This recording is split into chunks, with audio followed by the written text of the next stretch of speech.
When introducing technology into the classroom, it is important to adhere to behavior that will keep your computer and information safe, as well as following ethical guidelines in proper use. You first need to ensure the safety of your physical devices offline. To do this, always use computer on a solid surface. Have a place to lock computers up when not using them. Do not try to manipulate or customize any hardware, and do not attempt to open the computer hardware itself. Always use the school-provided equipment as well. Don't use your personal computer as your work computer. Once you ensure that your physical equipment is safe, you need to address your virtual security. So this would be the online computer safety. You need to only visit secure websites. Very important to not travel to websites that are vulnerable. You need to regularly run virus and malware protection once a week to ensure safety. Back up any information on the cloud or an external hard drive. I would actually recommend both. You never can be too safe. Do not store private information on public drives or use the school computer for personal use. You want to create a unique password. Those guidelines should be a capital and a lowercase letter, numbers, and a unique character. Do not use names. Don't use any words that are found in the dictionary as well. A good idea would be to use an acronym as a password. I created this password, for example, using the first letter of each word in this sentence. I created this password. I also added the year and a unique character at the end. That would be a very secure password to use with a couple of capital letters and not easily guessed. You do need to be sure to separate your personal and professional life. This is specifically imperative on social media. Here's a list of social media do's and don'ts. Do create a new profile for the classroom. Do not use personal information. Do keep students' personal profiles private. Do not require them to be friends or open privacy settings, so they don't need to be friends with other students in the class. Do post only what you want the world to see on your personal and professional accounts. Do not accept friend requests on personal accounts from students. Do ensure your privacy settings are set to strict and limit the access. Do not discuss students or work on personal or your professional accounts. Do have the principal or administrator friend your professional page. Have a purpose statement on that professional page. Create a conduct code of use. And do not post any images or information of the students without parental release forms.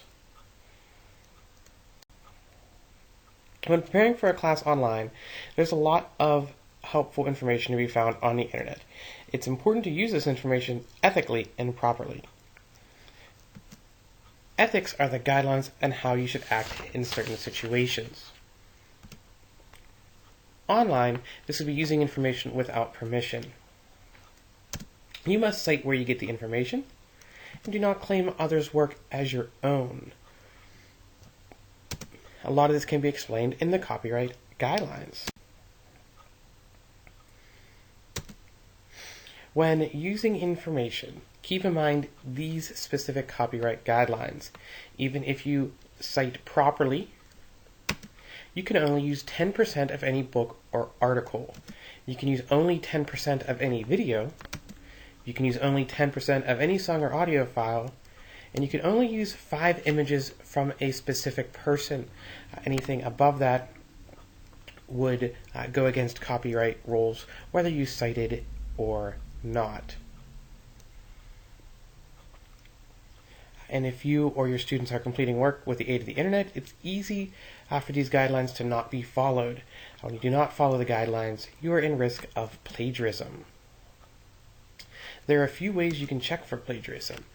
Just as you are grading students' work and starting to familiarize yourself with them, you will see that most plagiarism is obvious. You can catch that the tone is not the student's.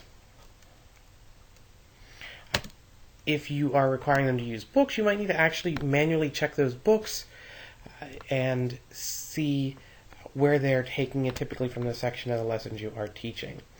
There are also many free online plagiarisms checkers to copy and paste into the document into.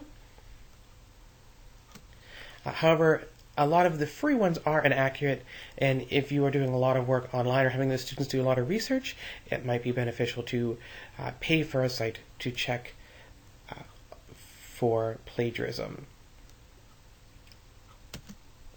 Most importantly, you need to teach proper strategies to avoid plagiarism and proper citations. There are two basic methods of citation: an APA format or the MLA format. The MLA format is one of the more popular formats used for citation in schools.